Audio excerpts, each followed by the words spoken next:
Find functional hilarity at the Biffa Emporium.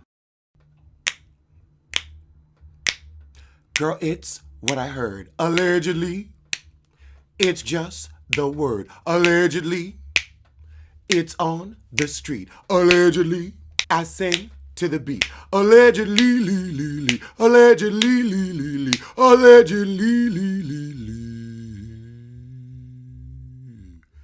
Allegedly. 48 minutes of Nene Leakes and Jennifer Williams. Let's get it over with. Jeez. The setup is all wrong. You're supposed to be facing the window. You can hear all this damn echo from the artless, rugless, plantless house. And she keep promoting that little raisin she had. Oh, Jennifer, this shirt. Is it Wish.com or AliExpress? No, it's Wish.com. You could tell by fucked up seams. They really tried to give you haute couture. But the shirt looks more like heavy cream. A Starbucks tea. And not even Ready Whip, honey. Some off-brand. Okay, so Jennifer said she was in Miami poolside, staying at home. She said I was reading, writing, trying to better myself. What were you writing? You don't write. You are nobody's writer. We could tell by the way you speak. Girl, you went to Miami to stay with Kelly for some free rent. Okay, now Nene talking about closing her store. Oh, I had to close my store for 2 weeks. This shit ain't never open. And my spies in Atlanta tell me so. You would have to deal with something if you actually opened your store for 2 weeks. Lying heifer. Why are you in Atlanta, Jennifer? Because it's cheap or because you don't have that much money? Because you're supposed to be from family money. Remember, your father had the Jaguar. Oh, Jennifer said it's a lot of shady people in Atlanta. So, Jennifer, you just bought a house in Atlanta, but you think you're going to end up back in New York. With everything that's going on in this... Oh, okay. Good luck. Good luck to that York. Oh, Nene's looking for a property in Miami, too. Jennifer Williams thinks they could end up being snowbirds. Nene seems a little less dry and a little more animated today. I don't know why she needed to borrow Kim Zolciak's wig for the episode, but that's another question for another time. So when all this shit started, Basketball Wives was filming. So some of the girls were still having contract negotiations. So that must have been early in the seas. Oh. So Jennifer's talking about the contracts and the exclusive options. And so she's like, well, you gotta go back because you ain't got shit else you can do until your contract ends. Okay, now Nene whining about the reunion again, saying she felt she was used as a punching bag. They just got some entertainment value out of it. You should be grateful. They both feel like they're punching bags for their show. Nene, it's so one-sided and it's hurtful. Why are you getting hurt over work? This is what you do for a living and you make damn good money doing it. I ain't gonna waste a feeling. Not when I'm fucking with the funds. Nene said she doesn't always want to go low. Well, when have you gone high? I bet you've gotten high, but when do you go high? Jennifer, you really gonna say, oh, I'm the quiet one, I'm not trying to pick battles. Now, you may have a touch of Janet Jackson syndrome, but you carry bones like a dog. You're always starting shit, talking behind people's back, throwing the rock and hiding your hand. So Nene got this question for Jennifer. Do you think you picked the wrong men? Well, clearly. Jennifer said, well, you don't hear about my good ex-boyfriends, you only hear about the bad ones. Well, girl, after Eric, then you got with Big Hip Tim, with the June phone. And now this guy. It's been loser after loser after loser for damn near a decade.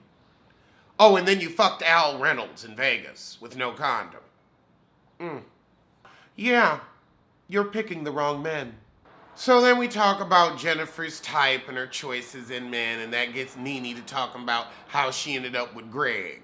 She said it was the top of the year, and I said, okay, this year I'm gonna go out with any guy who asks me out, and Greg is definitely a any guy. Okay, Nene gave an interesting theory, and this is straight people stuff, so I don't know about it. She said, I realize when the guy wants you, you get better treatment when you go after the guy. Is that true?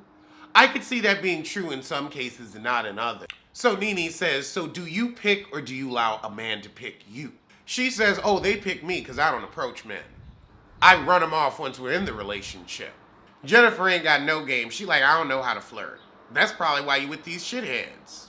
They talking about conversation and I'm talking about a nap. Oh God, Jen out here turning down the guys because they wearing Movado. I mean, yeah, I haven't worn it since high school either, but still, it's a nice watch. Now we talking about who picking up the check. Jennifer was like, I know you ain't talking to me about a check. I mean, maybe for a birthday, but no, he paying. We talking about men and how they can't dress. The things I go through for y'all. We are 20 minutes in and we still ain't gotten to the shit and the scamming. Jennifer, so now we're on the topic of age and Jennifer says, well, I prefer older. I might do 10 years. I might do 15. Nene said, oh, hell no, honey. I'm on that road right now. You going down the wrong road. Nene said 10 years would be the max, and that's stretching it. I mean, we ain't spring chickens no more. Nene said that age gonna show up. She said that age knocked on my door like, hey, I'm 65. How you doing? Finally, the tea. Oh, God. So it turns out Nene told Jennifer to go to the St. Regis, and that's where she met him. She walked in that bar, and he said, ooh, a mark and a moron. Let me sidle up beside her. So she was interested in him. They had a connection. She ended up having to leave him the first night, but called him the next day. His birthday was the same day her mom died. Was that true, or did he just come up with that from the show, since he was clearly working you? Nene said, oh, you went to his house. Was that his house, or was it a rental? You know how we do in Atlanta. In Fulton County. She said, we had somebody on our show staging a house. Wasn't even living there. Sheree. Oh, God, he cool with Sheree. She went to a party with him at Sheree's house. Girl, you got to get your lungs checked for black mold. Nene said, so he's a con artist that Sheree knows. Okay, now I'm in. Let's shade Sheree for the next couple minutes. Nene said, do you think Sheree knows he's a con artist? And wasn't Sheree with that guy in jail? Mm-hmm. Nene says something's going on in Philadelphia, but that's another video. I want to hear about it. So Jennifer says everybody coming out the woodwork. He apparently stole from his own mentally ill pappy. Not the pappy. Jennifer said, you could call me stupid all you want. Good. Stupid, stupid, stupid, stupid, stupid, stupid, stupid, stupid, stupid, stupid, stupid, stupid, stupid, stupid. Then they talking about the heifer that was on the Angela Yee interview. And they were like, oh, she was with him for all those years and she didn't know. She knew because she was a co-conspirator. So Jennifer said, you know what? The police can't help me. They ain't doing shit. So let me go on and put his ass on blast. Oh, Nene said, well, heifer, I offered you one of my garages for free. Why didn't you bring the car here? Oh, Jen thought she was closing on a house, but then that fell through. Mm-hmm. Jen really couldn't give a good answer. She said, oh, I was pressed for time. And he said he was just going to come by and pick it up. Girl, I don't even think this car exists. Now, the story has changed from the Angela Yee interview to where Nene confirmed they were still dating while he had the car. But on Angela, she said they had dated in the past but were now just friends. So she starts asking for her car back and he'd always say, oh, let's talk about it in the morning.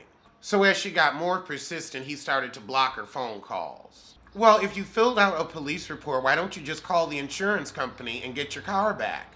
Something's fishy. He told her the car's gone. She said, what?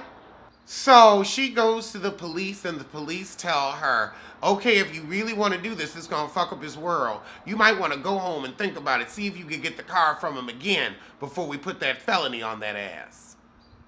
Jen said he was getting some white bus. And that man ain't seen his car in a year, but still paying on it. I'm sorry, people would go to the police and then go to their insurance company. Oh, now he a credit fixer too. Very Phaedra Parks. Girl, this is going to be a two-parter. More like a two-farter. All right, let's take it on to the new trailer for Lovecraft World. What is this? For Jordan Peele's Lovecraft County. We got Sissy Smollett, he who's sister, taking center stage. So we got some black people coming into a black town on a bus. It's giving you a 50s, 60s vibe. Maybe 50s. So he's come back home because his father's gone missing. Oh, his dad wrote him and he wants him to go to Lovecraft country. Oh shit, we got like giant alligators in the swamp. Okay, so I guess they've made it to Lovecraft town. So I guess the evil white people are in Lovecraft country. It's coming out in August and I can't wait to see it. Let's look at Sutton Strack's closet from Housewives of New York. No, Beverly Hills. She's on Beverly Hills. There's so many on right now. Oh God, her torso. She doesn't know how to dress it. Okay, her living room all right, but it's a little small. The dining room is bright, but that table is oppressive. Her kitchen is dark. I don't like the layout. And then she got like two odd tables right next to each other. This master bedroom is small and that bed looks like something from IKEA. Okay, now from the outside it looks nice, but inside it looks small and cramped and dark. Let's look at this pool. Okay, the pool is nice. And the hot tub is even better. Okay, now we're gonna get into the closet and she's draped that midsection a lot better. Even the closet isn't that impressive. Sutton, nobody's walking around in tiaras. I am not seeing a whole bunch of couture. I'm seeing a bunch of gaudy crap. Oh, Lord. You buy all of Dolce & Gabbana's ugly shit. This pilgrim-ass dress? No. So she has a second cramped-ass closet. Cha. And you're supposed to have a home interior show and your house looks like this? And you have all the money? Eventually she wants to take the wall down. Girl, is that gonna be your plot line? And you want to say Teddy Mellencamp boring. Alleged what? Alleged who? Allegedly, allegedly. Don't blame, don't sue. Allegedly, allegedly, allegedly.